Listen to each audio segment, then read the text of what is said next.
Pack your things, Sam. You're done here. The voice cut through the sterile air of the office. Samuel Jones stood before his boss's desk, a place he usually only saw when he was emptying the trash can. The boss, Mr. Sterling, leaned back in his leather chair, a cold smirk on his face. Next to him, a woman from HR looked down at her papers, avoiding Sam's eyes. He felt his world tilt sideways, not understanding what was happening.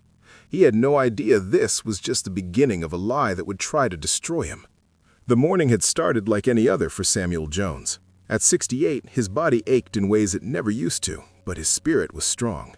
He lived in a small, tidy house in Franklinton, a part of Columbus, Ohio, where people worked hard and minded their own business. Every evening, he put on his faded blue janitor uniform, the name Sam stitched over his heart, and drove downtown to the sleek glass office building that felt like another world.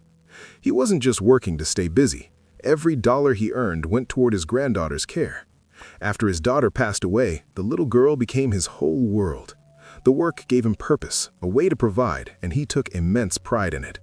He found a quiet satisfaction in leaving the floors gleaming and the offices spotless, ready for another day of business he didn't quite understand.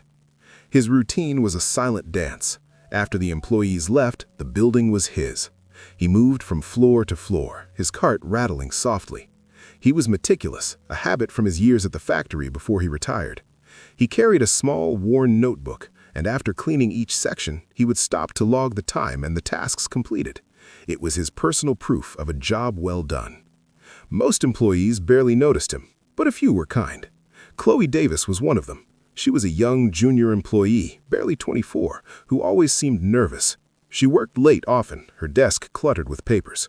Sam always made sure to empty her trash can last, giving her a quiet, grandfatherly smile. He knew she lived in the short north, trying to make her way in the big city. One evening, he found a silver locket on the floor near her desk. He recognized it immediately. She was always touching it when she was deep in thought. He left it on her keyboard with a simple note. "Found this. Hope your night gets better." The next day, she waited for him by the elevators just to thank him, her eyes filled with gratitude. The locket, she explained, had belonged to her grandmother. Mr. Richard Sterling was a different story.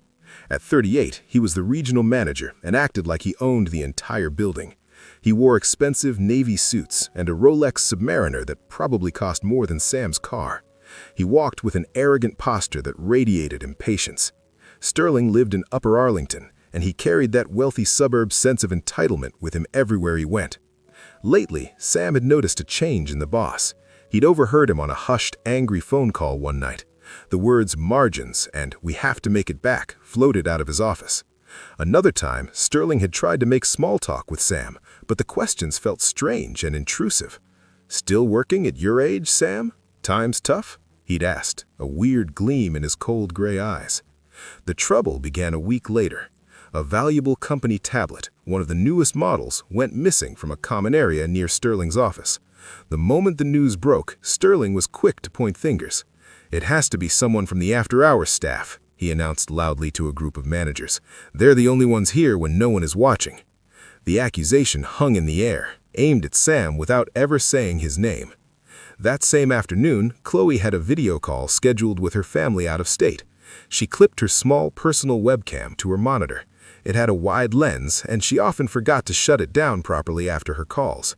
She finished talking to her parents, closed the application window, but forgot to unplug the device. It remained on, silently recording the empty office as the last employees headed home for the day. As the city lights began to sparkle out the vast office windows, Sam started his nightly rounds. He was unaware of the tiny electronic eye watching from Chloe's desk. He moved with a practiced efficiency, his thoughts on his granddaughter and the weekend plans they had made. The hum of the floor polisher was a familiar, comforting sound in the empty building. Meanwhile, Mr. Sterling stayed late. He paced his office, his phone pressed to his ear, his voice a low, angry murmur. He thought he was completely alone. He didn't see the small, blinking light on the webcam across the hall. He didn't know his desperation was being recorded for an audience of one. After his call, Sterling walked out of his office. He glanced down the empty corridors, his sharp eyes scanning the space. He moved quickly to the common area where the tablet had been. With another nervous look around, he pulled the expensive device from its hiding spot inside a decorative planter. His movements were swift and guilty. He then walked silently toward the janitorial supply closet. He knew Sam kept his cleaning cart there. Inside his own expensive leather briefcase, he had an old, cheap tablet with a cracked screen. It was a worthless device he had brought from home for this exact purpose. He was about to swap them. But he changed his mind. A better idea, a more direct framing sparked in his mind. He saw Sam's cart at the far end of the hallway. He walked toward it, the stolen company tablet in one hand and the fake one in the other. He would plant the fake one directly in Sam's personal bag. The webcam on Chloe's desk captured it all. The wide-angle lens showed Sterling slipping the cheap broken tablet into a side pocket of Sam's worn canvas bag that hung from the cart. Then he hurried back to his office, the valuable company tablet now tucked securely inside his own briefcase, hidden among files and a sleek BMW key fob. The next morning, the atmosphere in the office was thick with tension. Sterling called an emergency meeting. He stood before the staff, his face a mask of grave concern. "As you know, a piece of company property is missing," he announced. "We have security footage, and we have identified the person responsible." Minutes later, Sam was called into Sterling's office. The HR representative, a woman named Miss Albright, was already there. She refused to meet Sam's gaze. Sterling sat behind his large desk, looking down at Sam as if he were something unpleasant he'd found on his shoe. "Sam, we have a problem," Sterling began, his voice dripping with false regret. He gestured to a laptop on his desk. "We have footage of you near the area where the tablet was last seen." He played a short, blurry clip from a hallway camera. It showed a figure in a blue uniform, but the face was impossible to make out. "That could be anyone," Sam said, his voice steady despite the hammering in his chest. "I cleaned that entire floor. My logbook shows exactly when I was there." He reached for the small notebook in his back pocket, the one he filled out every single night. Sterling waved a dismissive hand. "Logbooks can be faked, Sam, but this," he said, dramatically pulling the old broken tablet from a drawer, "was found in your personal bag this morning." He placed it on the desk. It was the worthless device he had planted himself. Sam stared at it, confused. "That's not mine. I've never seen that before in my life." His mind raced, trying to make sense of the situation. How did that get into his bag? He felt a wave of dizziness. This couldn't be happening. His reputation, his integrity, it was all he had. "I've been here for 5 years. I have never taken a single paperclip that wasn't mine," his voice shaking with a mix of anger and hurt. He looked from Sterling's cold face to Miss Albright's averted eyes. He felt utterly alone, trapped in a lie he couldn't understand. "I'm sorry, Sam, but the evidence is clear," Sterling said, the finality in his tone like a slamming door. "We can't have thieves working here. Pack your things. You're done here."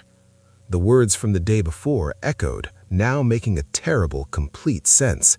He was being fired for something he didn't do. Humiliation washed over him, hot and sharp. Stunned and heartbroken, Sam turned without another word. He walked out of the office, the stares of the few employees nearby feeling like physical blows. At her desk, Chloe's heart pounded. She had seen the whole cruel exchange. With trembling fingers, she opened a new email, attached a single video file, and sent it anonymously to Miss Albright and the company's senior director. Just as Sam reached the elevator, his hand raised to press the button, Miss Albright's phone buzzed. She looked down, her expression shifting from discomfort to pure shock. She stood up abruptly. "Richard," she said, her voice cutting through the quiet office. "What is this?" She turned her phone around, playing the video for him to see. The silent footage was damningly clear. It showed Sterling late at night slipping the valuable tablet into his own briefcase before planting the cheap broken one in Sam's cart. The color drained from Sterling's face. His arrogant posture crumbled and he sank into his expensive chair, utterly exposed and defeated. The senior director called moments later. Sterling was fired immediately, facing company litigation for theft and fraud that would destroy his carefully crafted image. The director then spoke to Sam, offering a profound apology, his job back with a raise and a significant bonus. Sam accepted with quiet dignity. As he left, he gave a subtle, knowing nod towards Chloe's desk. He learned that true integrity is invisible until it's tested, and sometimes the quietest person in the room has the loudest courage.